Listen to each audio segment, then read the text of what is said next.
Oke bre, balik lagi di cerita gue ya kan, prediksi. Jadi kali ini gue mau cerita seram lagi ya kan, cerita seram. Oke langsung aja ya. Di sebuah kampung kecil bernama Kampung Ciburial,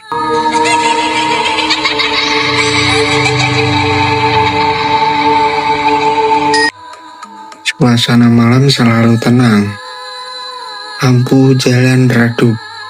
Suara jangkrik terdengar dari sawah, dan warga biasa tidur cepat setelah saat sholat isya bre. Jadi warga di sana itu teratur lah, langsung cepat tidurnya habis sholat isya. Kampung itu terkenal damai bre, tidak pernah ada kejadian aneh selain ayam hilang atau suara kucing berantem di atap. Tapi semuanya berubah saat malam Jumat Kliwon bre.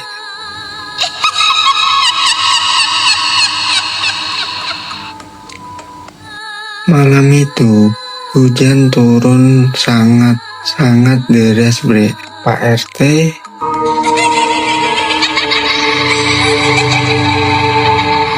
sedang ronda bersama 3 warga lain bre.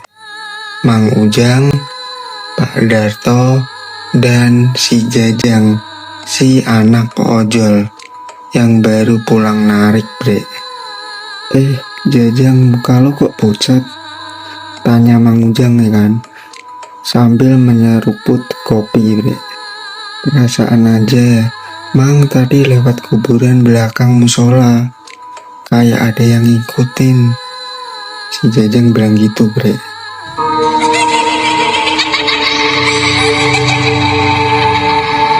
Pak Darto langsung ketawa bre. Paling kucing. Jajang diam ya kan. Ia yakin tadi melihat sosok putih berdiri di dekat pohon bambu. Tiba-tiba bre ada suara bre. Suara keras terdengar dari belakang pos ronda bre.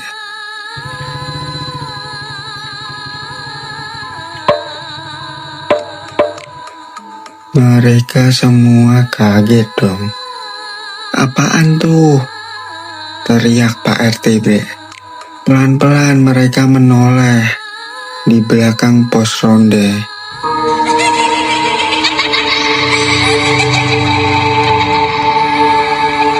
Ada sosok tinggi dibungkus kain kafan lusuh bre. Kepalanya miring, matanya hitam kosong bre. Ternyata itu adalah sosok pocong bre.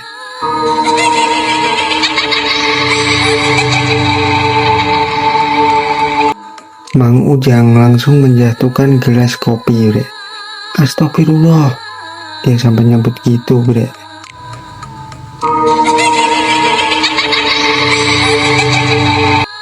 Pocong itu diam beberapa detik lalu dia meloncat mendekati pos ronda bre. Lari woi, mereka kabur ya kan.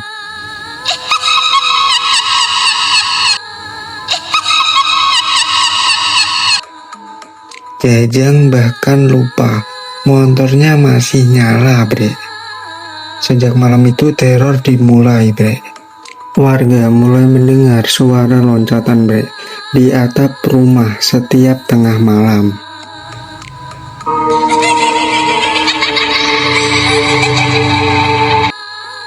Anak-anak menangis karena melihat sosok putih di jendela.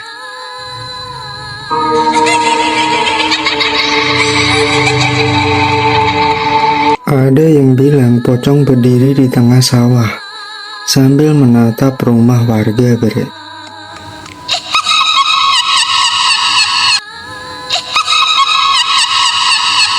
Yang paling parah dialami Bu Ijah bre.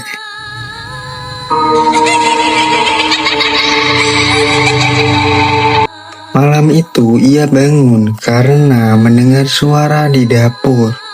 Jadi suaranya gini bre, ceklek ceklek. Awalnya dikira tikus, pas dilihat ada sosok pocong sedang duduk meja makan bre. Jadi pocong itu sedang duduk di meja makan sambil megang kerupuk.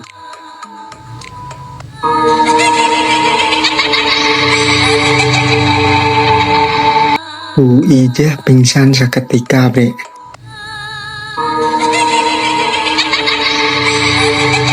Besoknya satu kampung heboh, pocong makan kerupuk.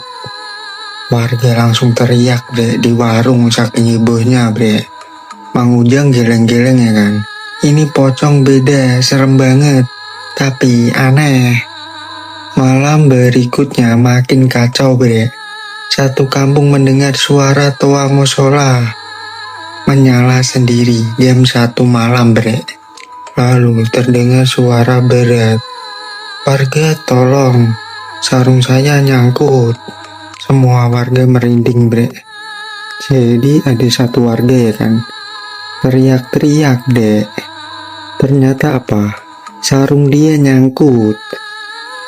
Sarung doang nyangkut sampai teriak-teriak, kan aneh ya. Agak lain. Semua warga merinding bre.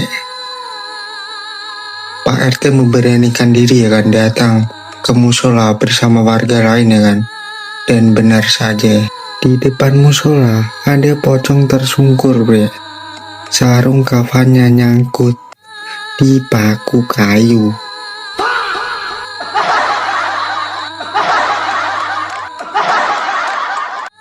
Pocong itu berusaha loncat bre, tapi malah jatuh terus.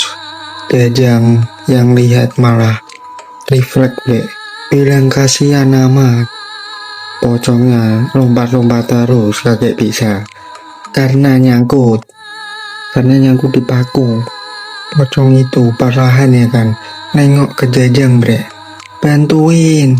Seketika semua warga lari lagi bre.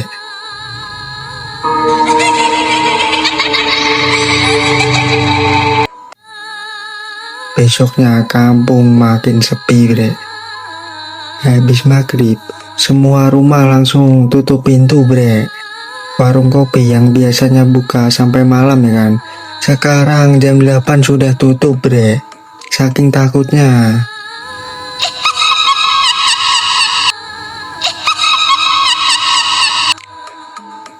Namun teror belum selesai bre.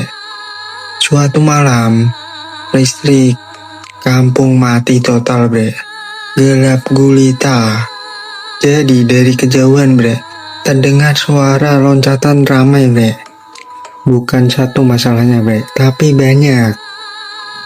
Warga mengintip dari jendela ya kan, dan langsung histeris bre. Puluhan pocong melompat masuk kampung bre.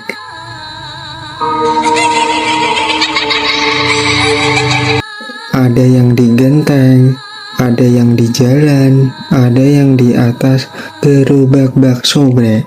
Bayangin. Bahkan kocaknya, ada satu pocong bre nyasar ke kandang kambing, lalu dikejar kambing ngamuk bre.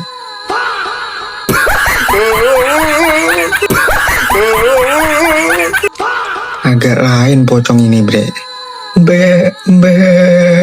Pocongnya panik bre, loncat-loncat sambil jatuh ke got.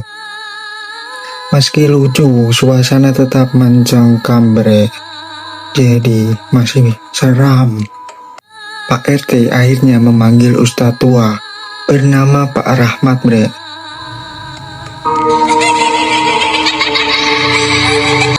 Marbot musola yang terkenal berani bre.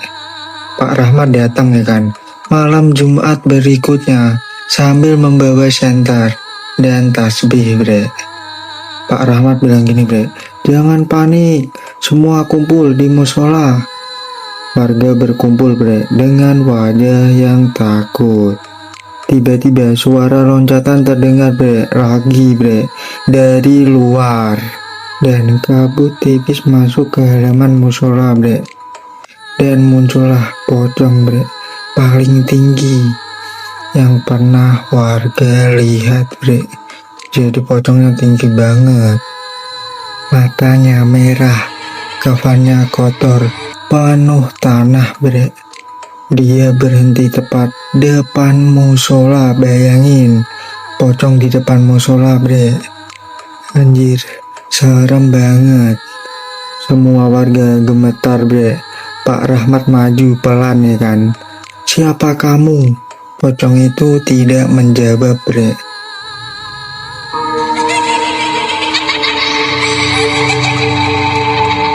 Lalu perlahan ya kan, tangannya menunjuk belakang musola bre, ke arah kuburan lama yang sudah terbengkalai bre. Pak Rahmat bre langsung mengerti bre. Malam itu juga ya kan, warga beramai-ramai ke kuburan belakang musola bre. Mereka menemukan beberapa makam bre. Jadi menemukan makam rusak bre dan berserakan karena longsor kecil setelah hujan deras minggu lalu bre. Pak Rahmat menunduk ya kan, mungkin mereka terganggu. Warga akhirnya membersihkan makam sampai subuh bre. Lama banget bre, sampai subuh. Rambut dipotong, batu nisan diperbaiki ya kan, dan doa bersama dilakukan bre.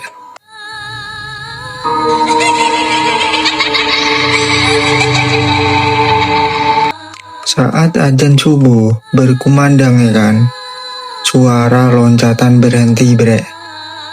Kabut lama-lama yang tebal bre, jadi mulai menghilang bre. Dan sosok pocong tinggi tadi terlihat berdiri jauh di ujung kuburan bre. Perlahan dia mengangguk bre.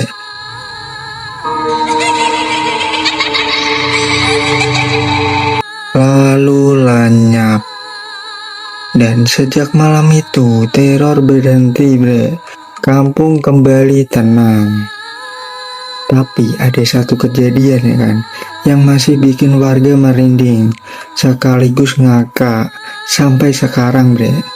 Kata Jajang, seminggu setelah kejadian ya kan, dia pulang narik malam-malam bre, dan melihat satu pocong duduk di pos ronda bre.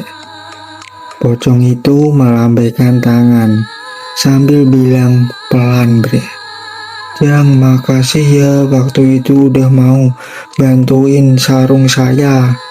Bilang si Jajang gitu bre, pocong itu. Lalu tiba-tiba dia jatuh sendiri bre, ke got. Ternyata itu bukan pocong asli, tapi pocong manusia bre. Jadi namanya si Udin bre. Si Udin ini menyamar jadi pocong.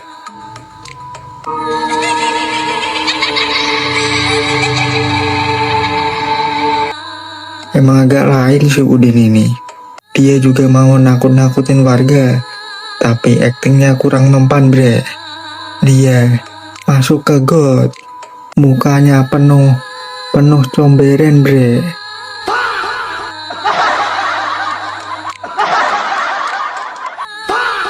Si Udin ini berulah, tapi gagal bre. Si Jajang langsung ketawa ngakak bre, melihat si Udin itu masuk got.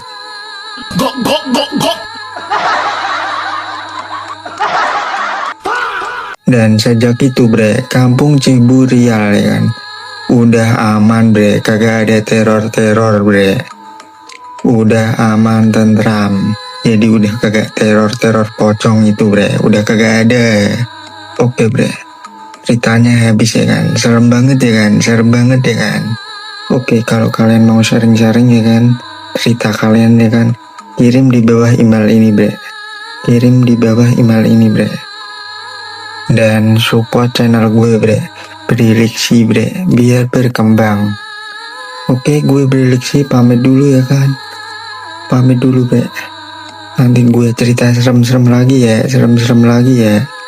Oke, gue Briliksi pamit dulu. Salam seram.